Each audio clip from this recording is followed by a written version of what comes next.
Aloha, welcome back. Like, share, subscribe.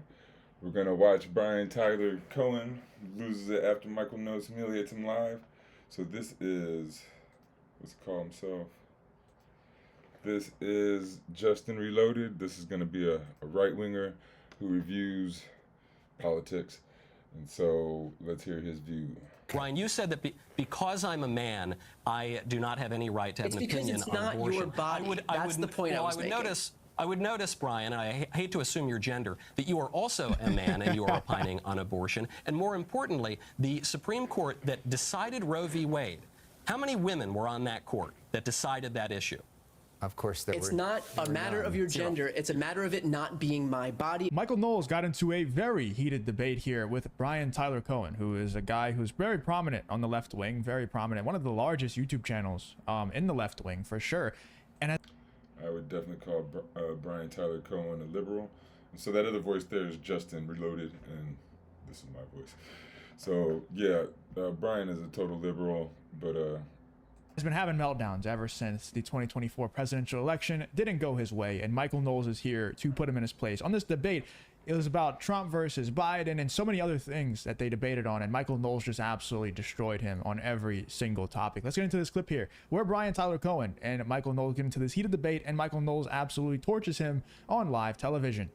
Of it, but you know, it is always funny how the same people who warned that Roe was not in danger are now warning that same-sex marriage is not in danger, contraception is not in danger, interstate travel are not in danger. If we listen to these people, when they had promised us that Roe wasn't in danger, we wouldn't be in a country right now that's just had 50 years of precedent and a woman's right to her own bodily autonomy stripped away. Well, I'll say just for my own part, I have never suggested Roe is not in danger. I have always been very hopeful that Roe would be overruled because you're discussing bodily autonomy. I'm all for the bodily rights of babies in the womb. And after the Dobbs decision, of course, that didn't even protect the rights of babies in the womb. It simply returned the issue to the states where it had always been until this ridiculous decision in 1973, which is no more. All right. I mean, we're looking at you know, more than 50 years of precedent. And you mentioned some of these cases: Griswold in 65, Eisenstadt in 72, Roe in 73, and Casey in 1992. All of that is precedent upon precedent. And you know, claiming that the court is only correct now that it's following your specific political and or religious views shows that you're just interested in cherry picking decisions that comport with those views. You had Brian, also are you familiar with the Dred Scott decision? Yes. The Dred Scott decision, which said that black people can never be American citizens. That was. If you enjoy content like this, then make sure to leave a like and subscribe to the channel. It really does help me out a ton. Let's get back to the video. It's also Supreme Court precedent, right? Would you say that the court was right to overturn the Dred Scott decision? This is the first time that the court has reversed a decision to take away rights, and it has stripped that right from half of the population. And the practical impact of that is that, you know, in real life now, we're looking at a 10-year-old in Ohio who would have been forced to give birth to her rapist baby. We're looking at incest victims potentially giving birth to their own brothers or sisters. We're looking at doctors being jailed. We're looking at police questioning people about miscarriages. I mean, that is. You would think there'd be stipulations for at least rape and certain things. I mean, I don't really weigh too hard on the abortion issue, but at least, like, I mean, I think a woman should have the right to do as she wants with her body, but I can understand the other side. But yes, there should at least be stipulations for rape and things like that. That is a police state. Micheal, is that small government? Is that limited government? Because to me, it looks like that is limited. Yeah, it looks like Christo-fascist religious extremism. Christo-fascist religious extremism. The case you're referring to in Ohio, Brian, by the way, the 10-year-old who was reportedly raped, she actually, by the Ohio law, would not have been prevented from getting an abortion in Ohio, regardless of what you think about pro-life or pro-abortion. That she may have gone to Indiana, but she wouldn't have needed to. But furthermore, when you talk about rape and incest and all of that, that accounts for far less than 1% of all abortions. Statistically, 100% of abortions are elective abortions. I think those should be gotten rid of. And I think the Dred Scott analogy is important here. here, because the Dred Scott decision from the court said that black people are not really people and they can't be American citizens. And the Roe v. Wade decision from the court said that babies are not really people and their existence and their value depends simply on whether they're desired or not by their parents. And both of them are horrific, and it's very good that both were overturned. So if it's... I got 100% agree with Michael Knowls here, shockingly, I know. But I'm not some like big Michael Knowles fan or anything. I think he's good. You know, I just don't watch him that often. He's very obviously in the right here in my mind. I've said this a million times. So many people get mad at me in the comments section, and that's fine. You know, y'all can get mad at me if you want.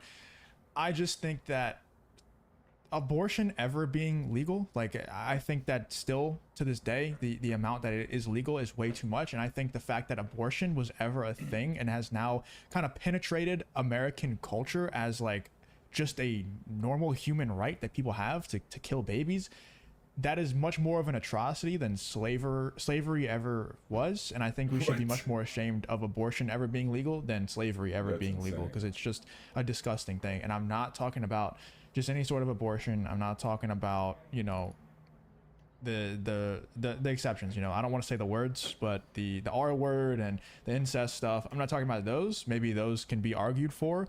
I'm talking about just abortion across the board, like normal abortion. Like, oh, I just don't want this child, I'm just gonna have an abortion. Like, no, that shouldn't be an option. I don't think.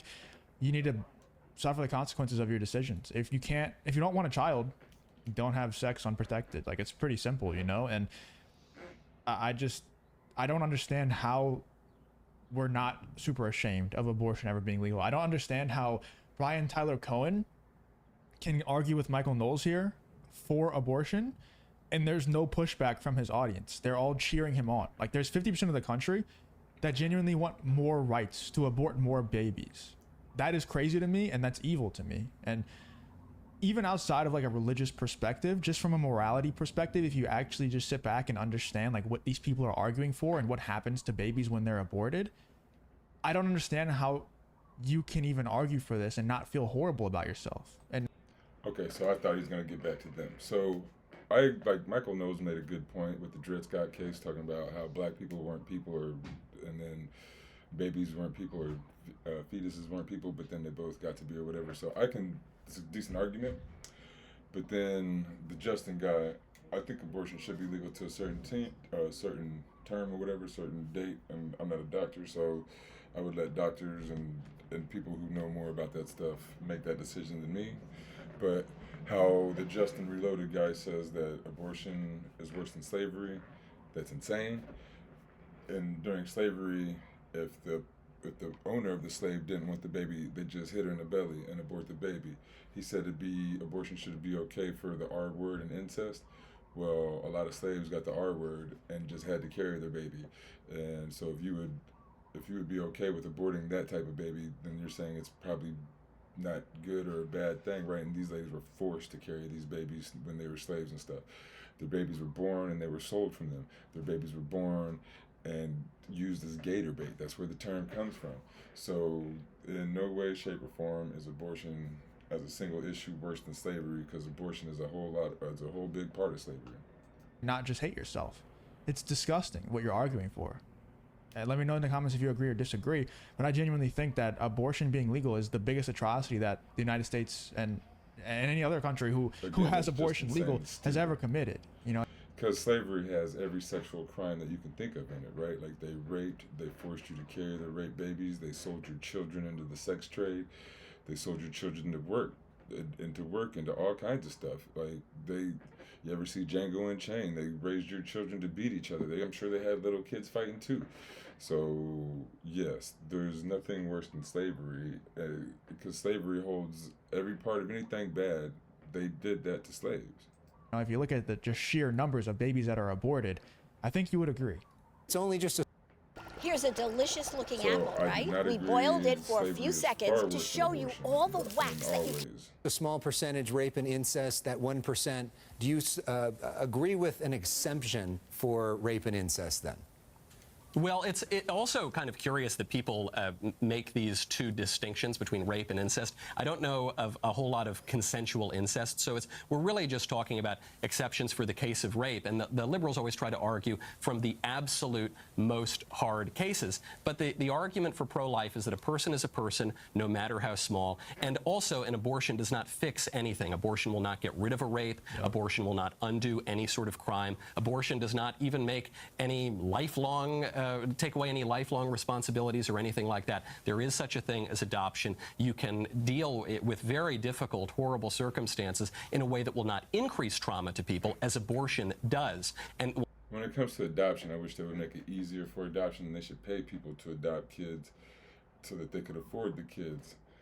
Will not lead them to commit horrific actions and to end a human life. We're running out of time. Dude, once again, 100%. And I would even take it a step further and say, like Michael Knowles said, it's not going to take away. Like, if you get R-worded, it's not going to take it away by killing the baby. It's not going to go anywhere. Like, that happened to you, and it sucks. It's an awful thing that happened, but it's not going anywhere. No matter how many babies you kill, it's going to be there. And you could turn it into a positive thing. You know, you could turn it into a child that you love a lot. And it would be nice if we had a society that took care of children. If we had a society that everyone was housed and everyone could eat, everyone had a little bit of free time, everybody had a good job, there'd be a whole lot less abortions.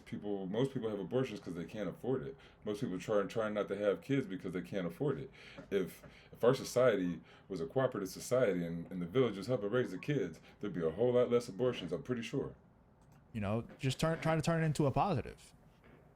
I don't think killing the baby is the answer, but I know that's super unpopular in the United States, and it's really sad that it is, because it shouldn't be. It should be common sense. Turn a horrible, horrific event into something positive instead of turning it into more of a horrible event by not only did you get R-worded now, but now you actually murdered a baby. Like, that's horrible. That's awful, and I'm never going to pretend like it's not. Brian, last word to you. I would just say to that, I have two things to say to that. One, it doesn't matter what your opinion on this is, because this is not your body, it's not your choice. You're not the one who is able to make this decision for anybody else, regardless of how easy you, Michael Knowles, thinks it is for somebody to put their child up for adoption. The second thing I would say is it's very easy. Yeah, what does he mean by that? Does he mean difficult as in the adoption centers make it difficult to put babies up for adoption, or does he mean difficult as in like emotionally difficult to put a baby up for adoption?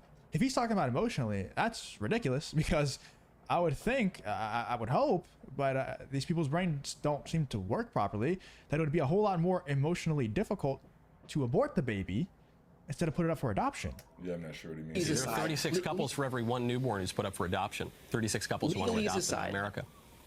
Here's the thing. Isn't there quite a few children who don't get adopted that go through the system? I don't know. I'd have to look that up, but whether we're talking about abortion or gay marriage, you know, these are people's lives that you're messing with right now, all because you think that your religious beliefs are licensed to dictate how other people live. And what's craziest for me is how you guys shove this idea of limited government down everybody's throats, and yet the people constantly stripping others of their rights are Republicans.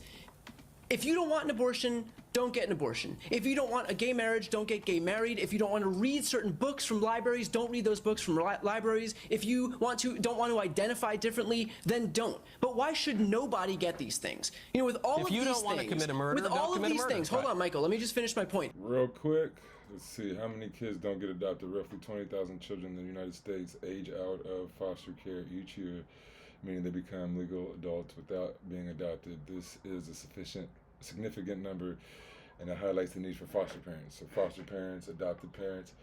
In this case, if you were to ask how many children go without getting adopted, the answer may surprise you. Although it's difficult to quantify, roughly 20,000 age out each year. Okay, so same number. All right, so 20,000 age out each year, it seems.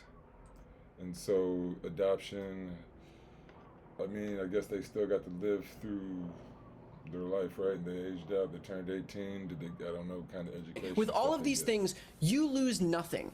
All that happens is that other people enjoy equal rights, and yet conservatives' beliefs are apparently so goddamn fragile that the mere existence of people who are different from them is somehow a threat to you. I don't think any of those platitudes mean much of anything. We just don't want babies to be killed in the womb. You brought up this But these point, aren't, Brian. Michael, these aren't babies. And if you wanted to use the 1% example, if you wanted to use the 99% and 1% example, 99% of these abortions happen in the first trimester, and also they're Still not babies. They are embryos. They are non-viable embryos. And beyond all of that, Brian, do you know what the word fetus means? What a woman does with her own body. Of course, Brian, I don't know if we're going to. There's one very important point to make, even beyond pointing out that the word fetus is just Latin for offspring. The important point to make in responding to what Brian said, Michael, there, depending on the gestational stage. These are not all fetuses. They are all human beings zygotes, in then their own embryos, lives. then fetuses. All right, They start as zygotes, there's one embryos, we're all going to talk over each other. and they become babies. All right, There's one important point that Brian made that I have to respond to, which is, Brian, you said that because I'm a man, I do not have any right to have an opinion on abortion. It's because it's not your body. That's the point I was making. I would notice, Brian, and I hate to assume your gender, that you are also a man and you are opining on abortion. And more importantly, the Supreme Court that decided Roe v. Wade, how many women were on that court that decided that issue? Of course, there were. It's not a matter of your gender. It's a matter of it not being my body. It's a matter of it not being your body. That's the point. Okay, wait. So, all of these people are so stupid, man. These people are just so stupid. So, because it's not your body, we're just not allowed to make laws around it. We're not allowed to make any decisions. So, each person basically in the United States, in Brian Tylor Coen's brain, every person in the United States just governs themselves. We shouldn't be allowed to throw anyone else in jail. You have to throw yourself in jail if you kill someone. We shouldn't even be able to tell someone that they can't kill someone else because it's not your body. How are you going to tell someone that they can't murder someone else? It's not your body to tell them, right? Are they that stupid? Like, is my brain broken? I feel like I ask this every single video. Somebody's broken here. I don't know if it's me. I don't know if it's people like Brian Tylor Coen. Somebody's brain's broken. That is such a stupid statement. It's not because you're a man. It's because you shouldn't be able to tell someone else what they do with their body. Like, what? That's what the entire law is. That's what the law of the United States does, is tell people what they can and can't do with their body. Let me know in the comments what you guys think about this whole Brian Tylor. Yes, let me know in the comments. Go check out Justin Reloaded's page. He does a couple videos a day, I think. He's pretty good. He's a far-right uploader. He does reviews like this. And we'll be coming back with a couple more videos throughout the day. Until then, talofa and aloha.